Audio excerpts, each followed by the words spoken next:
Today we will learn different methods you can use to be a crook. Method 1. The unsophisticated, short-sighted crook confronts a person directly and threatens him, usually while brandishing a weapon, and demands whatever money or other valuables the person has on him. While this method is fairly popular and sometimes effective, it has some drawbacks. For example, confronting someone in person poses a significant risk to you, the crook. Even if you only pick on smaller, weaker individuals, you never know when they might be armed. Furthermore, using this direct method involves a high likelihood that sooner or later you will be recognized, tracked down, and punished, whether by the victim, a bystander, or the police. And after you've done the crime, you get what you get, whatever your victim happened to have on him, and that's it. A one-time deal, usually with an unknown prize, maybe even nothing. Method 2.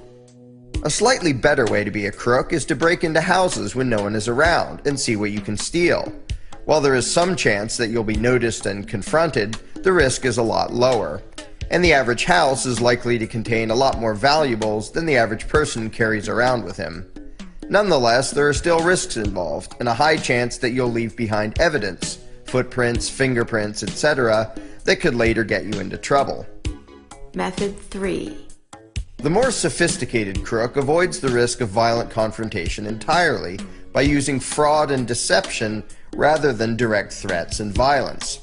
For example, you might call up little old ladies and trick them into giving you their credit card numbers, or set up some mail order scam that collects money and then magically disappears. The personal risk to you, especially the risk of being physically attacked by your intended victim, decreases dramatically. However, you might still get caught, and each time is still a one-shot deal. You get what you get and run the risk of getting in trouble, one crime at a time.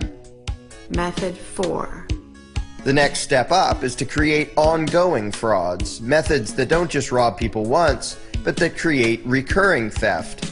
For example, if you trick little old ladies into giving you their credit card numbers, instead of just having a quick shopping spree, you could set up a bunch of smaller, repeating thefts.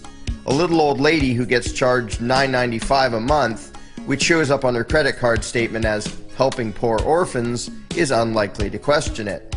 Get 100 little old ladies to do it, and you have an ongoing cash stream, without having to commit a new crime and incur new risks every time. Of course, there is still some risk of getting caught and punished. Method 5. A far better method of theft than any discussed so far is counterfeiting. While this requires serious technical and logistical resources, it has huge advantages. First of all, there is no direct victim who will even notice having been robbed. By printing fake money, you are actually robbing everyone who uses the currency.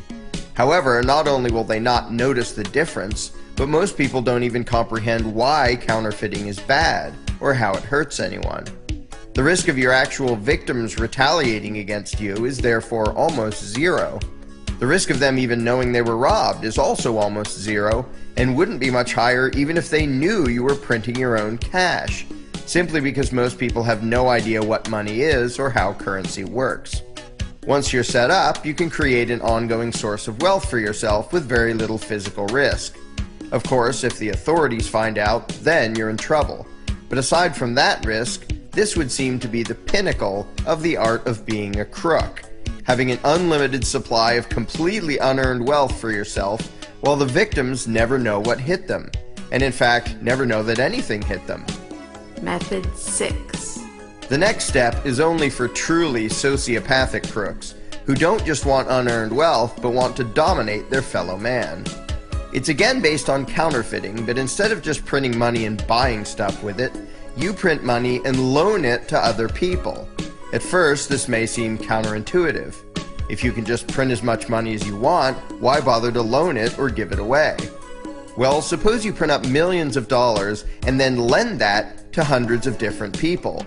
They will each then feel indebted to you, as if you did them a favor.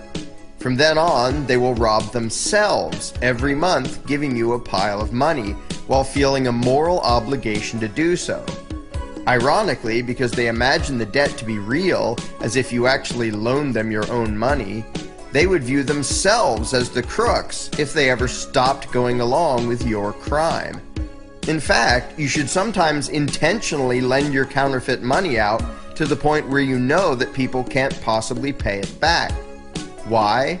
Because when they default on the phony loans of your phony money, you can openly steal their houses, cars, and other property by way of foreclosure, and they will feel bad about it, as if they were the bad guys for not being able to keep up with the payments.